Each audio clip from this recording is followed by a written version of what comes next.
Good morning मेरे भाइयों। आप लोग मुझे देख के हैरान नहीं होना, क्योंकि मैं अक्सर ऐसे ऐसे जंगलों में घूमने वाला प्राणी हूं और मैं आज आप लोगों से ऐसी एक बातों को शेयर करना आया हूं, जिससे कि मतलब ये होता है कि मैं बहुत ही एक जीवन में एक सवाल के लिए हमेशा परेशान रहता था कि यार ऐसे कैसे हो सकता है कि जीवन में जो ये पॉपुलेशन बढ़ रही है, इंडिया में हो विश्व में हो, जो इंसानों की पॉपुलेशन इतनी बढ़ रही है, उसका रीज़न क्या है?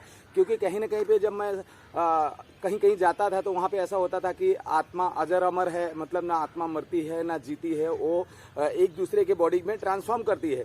तो मुझे लगा कि यार जब ट्रांसफॉर्म करती है तो कहीं ना कहीं पे ये दुनिया की संरचना जब हुई होगी तो सभी लोग एक समान रहेंगे, लेकिन इंसानों की फिर बढ़ोतरियाँ, उनकी जनसंख्या बढ़ क्यों रही है?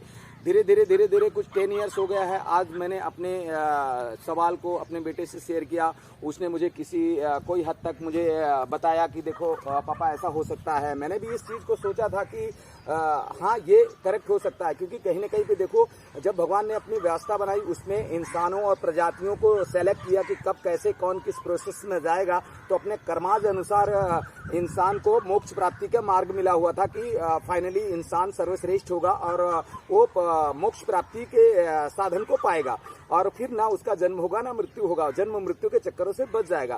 तो फिर ये हुआ कि यार इंसानों ने क्या किया कि अपने हाव भाव में रहते हुए यहाँ आने के बाद पूरी प्रलोभन में पड़ गया, पूरा मतलब ऐसो आराम में रहने लगा कि वो अपने कर्मास को करना भूल गया और अय्यासियों में रहने लगा। धन दौलत की लालच पड़ गई उसको और वो कर्म करने से वंचित रह गया और यहीं पे वो बार बार मरता गया जीता गया, मरता गया जीता गया। और उससे क्या हुआ कि प्रजातियां बढ़ती गई और जो बेचारे बाकी 84 लाख के योनियों वाले हैं, बाकी प्रजातियां जीव जंतु, कीड़े मकोड़े, शेर, बिल्ली, हाथी, घोड़े, ये सब अभी भी वहीं पे पड़े हैं और उनकी प्रजातियां कम होने लगी, क्योंकि वो कहीं ना कहीं पे इंसान बनने लगे हैं।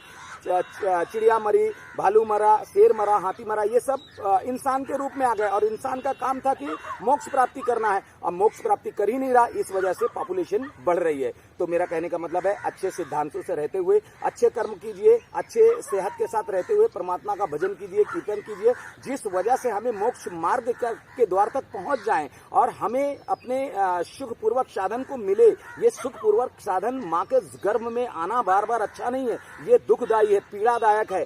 और इसलिए आप इस जन्म को सार्थक जिए और अच्छे प्रयासों के साथ रहते हुए परमपिता परमेश्वर की कृपा प्राप्त बने, कृपा पात्र बने, जिस वजह से हमें मोक्ष मिले। मोक्ष पाने के कई साधन हैं, आप अपने हिसाब से चुन सकते हैं, लेकिन सात्विक विचारधारा रखते हुए अपने परमपिता परमेश्वर का मनन चिंतन करते हुए और अच्छे विचारों के साथ रहते हुए, सेवा भाव में रहते हुए, सभी पे जीव दया करते हुए अपने जीवन को पाया जा सकता है। इसीलिए मैं आप सभी से कहता हूं कि आप लोग अच्छे विचारों के साथ रहिए, स्वस्थ रहिए, मस्त रहिए। Fitness is more important. आप फिट रहिए, स्वस्थ रहिए, मस्त रहिए। जय हिंद, जय भारत।